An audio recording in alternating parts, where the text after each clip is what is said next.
આપ સર્વોને હેતપૂર્વક જય શ્રી સ્વામિનારાયણ। આજની સત્સંગ કથા વાર્તા નિજ મંદિર સાવરકુંડલા। આજની સત્સંગ કથા વાર્તામાં આપણે શ્રીમદ સત્સંગી જીવનની કથા સાંભળશું। અધ્યાય 31। સુવ્રત મુનિ કહે છે કે, હે શ્રેષ્ઠ રાજન, ઉપનયન પામેલ શ્રી હરિ ગુરુએ આપેલા ઉપદેશરૂપી સ્વધર્મનું પાલન કરતા કરતા માતા પિતા ધર્મ ભક્તિની પરિચર્યા પ્રેમથી કરતા હતા। ત્યારબાદ પોતાના ગૃહનો ત્યાગ કરવા ઈચ્છતા ભગવાન શ્રી હરિ આ પૃથ્વી ઉપર ધર્મ સ્થાપન કરવા રૂપ પોતાના અવતરણ પ્રયોજનનો વિચાર કરવા લાગ્યા। પૃથ્વીમાં અત્યારે જે કાર્યને અર્થે મારું પ્રાગટ્ય થયું છે તે શુદ્ધ એકાંતિક ધર્મની મારે પૃથ્વી ઉપર સ્થાપના કરવી છે।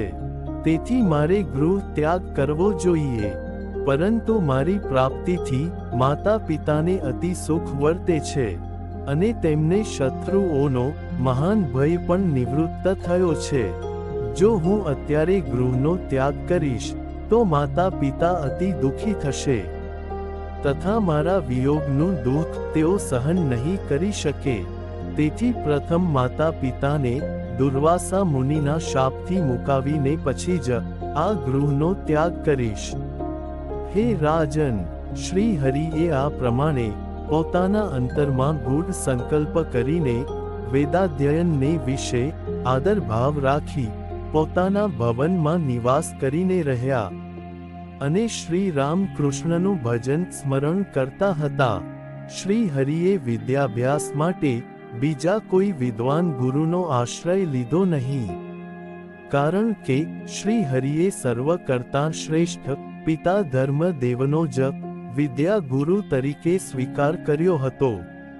તેથી તેમની પાસેથી સૌ પ્રથમ વેદોમાં ત્રીજો વેદ એવા સામવેદનું અધ્યયન શરૂ કર્યું અને અતિ તીક્ષ્ણ બુદ્ધિ હોવાથી અતિ અલ્પ સમયમાં જ સંપૂર્ણ સામવેદનું અધ્યયન પૂર્ણ કર્યું।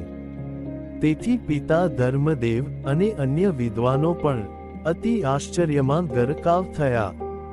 ત્યારબાદ રામાયણ આદિક મહાકાવ્યો, મીમાંસા આદિક શાસ્ત્રો, ભાગવત આદિક પુરાણો અને રામાનુજાચાર્ય કૃત મહાભાષ્ય આદિક જે કોઈ ગ્રંથોનું ધર્મદેવને જ્ઞાન હતું તે સર્વે ગ્રંથોનો શ્રી હરિએ પિતા પાસેથી અભ્યાસ કર્યો અને પછી ધર્મદેવ પણ પોતે વૃદ્ધ થયા છે એમ જાણીને સંસારમાંથી તીવ્ર વૈરાગ્યને પામી તથા સાંખ્ય જ્ઞાનનો આશ્રય કરીને ભગવદ્ ધ્યાન પરાયણ જીવન જીવવા લાગ્યા।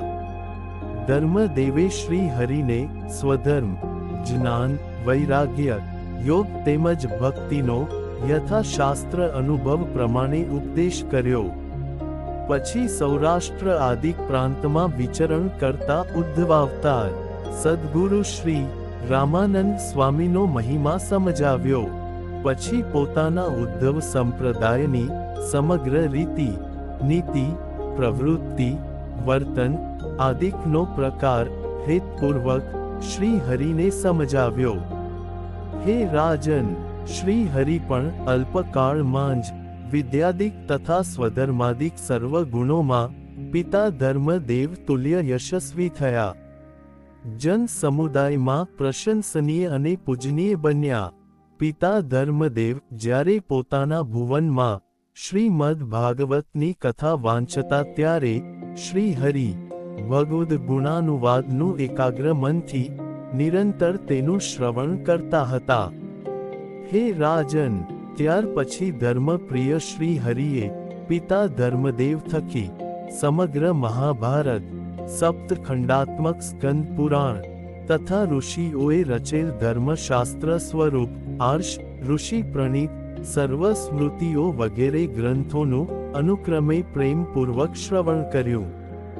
હે રાજન, ત્યાર પછી કુશાગ્ર બુદ્ધિશાળી શ્રી હરિએ પોતાની ઉત્કૃષ્ટ બુદ્ધિથી સમગ્ર સત્શાસ્ત્રોમાંથી સાર નિશ્ચિત કરીને તે સમગ્ર સારનો નિત્ય પાઠ કરવા માટે અલગથી એનું એક ગુટકા રૂપે લેખન કર્યું।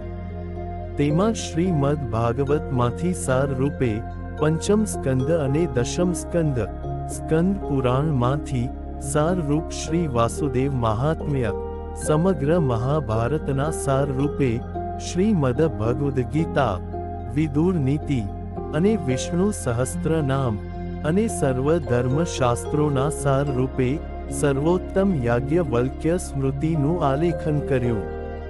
આ રીતે ચારેય સત્શાસ્ત્રના સારનો ગુટકો લખીને શ્રી હરિએ પિતા ધર્મદેવને બતાવ્યો. તે જોઈને પિતા ધર્મદેવ અતિ પ્રસન્ન થયા અને શ્રી હરિની અલૌકિક અમાનુષી બુદ્ધિ છે એમ જાણીને કહેવા લાગ્યા કે, હે પુત્ર, ભગવાનની પૂજા કર્યા બાદ સમયની અનુકૂળતાએ પ્રતિદિન આ સાર ચતુષ્ટયનો પાઠ કરવો, અને જો કોઈ શ્રોતાઓ હોય તો તેમની આગળ આની કથા પણ કહેવી. ભલે, હું એમ કરીશ. એ પ્રમાણે પિતા ધર્મદેવના વચનનો સ્વીકાર કરીને નિરંતર પાઠ કરતા, તેમજ શ્રોતાજનોના મન અને શ્રોત્રને રંજન કરનારી તે ગ્રંથની કથા શ્રવણ કરાવતા હતા. ત્યારબાદ શ્રી હરિએ ચારેય સત્શાસ્ત્રના સારને સુંદર, સ્પષ્ટ અને સૂક્ષ્મ અક્ષરોથી કાગળમાં લખીને એક પુસ્તક બનાવ્યું, જેને ગુટકો કહે છે, અને તે પુસ્તક નિરંતર પોતાની પાસે રાખતા.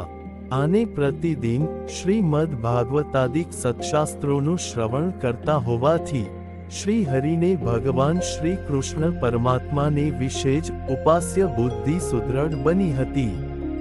ત્યાર પછી સામાન્ય ભાગવતી દીક્ષા ગ્રહણ કરવા ઈચ્છતા શ્રી હરિને આચાર્ય પદે રહેલા પિતા ધર્મદેવે ઉદ્ધવ સંપ્રદાયની રીત પ્રમાણે દીક્ષા અર્પણ કરી.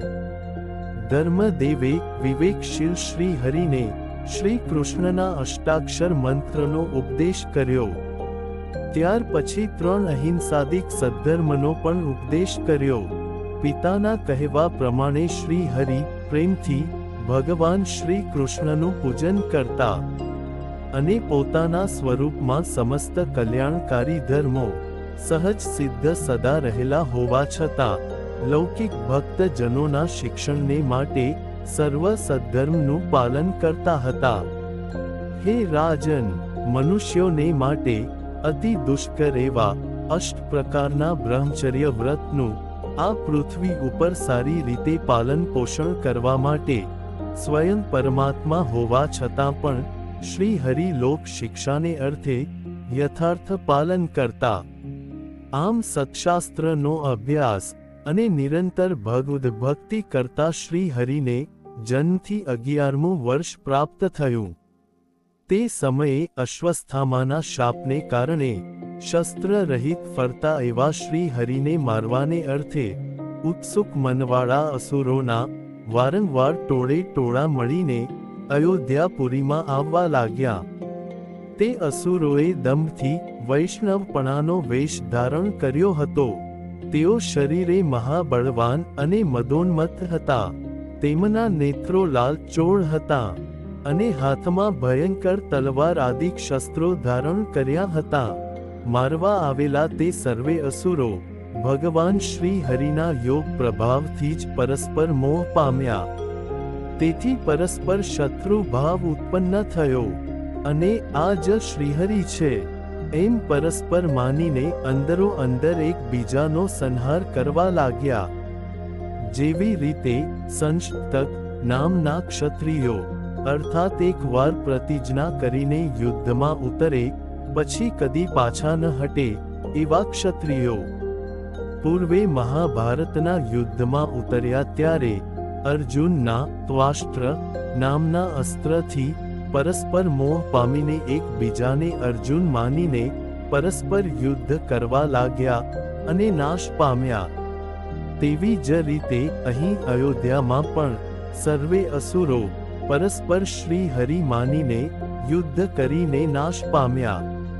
આ રીતે સર્વેશ્વર શ્રી હરિએ ત્યાં આવેલા અસુરોનો પરાભવ કર્યો અને દેશ દેશાંતરમાં રહેલા અસુરોનો પણ વિનાશ કરવાની અંતરમાં ઈચ્છા થઈ. હે રાજન, એમ કરતા સંવત 1848ના કાર્તિક માસનો સમય આવ્યો. ભક્તિ માતા કાર્તિકી વ્રતનું અનુષ્ઠાન કરતા હતા, તેથી તેમનું શરીર અતિ કૃશ થઈ ગયું હતું. કાર્તિક સુધી અષ્ટમીની રાત્રિનો સમય હતો. તે વખતે માતાના શરીરમાં તાવ આવ્યો, તેથી શરીરના અવયવો શિથિલ થયા. રામ પ્રતાપજી વગેરે સંબંધીજનો સારા વૈદ્યોને પોતાને ઘેર બોલાવી લાવ્યા. સૌ પોતપોતાની બુદ્ધિ અને શક્તિ અનુસારે સારવાર કરવા લાગ્યા.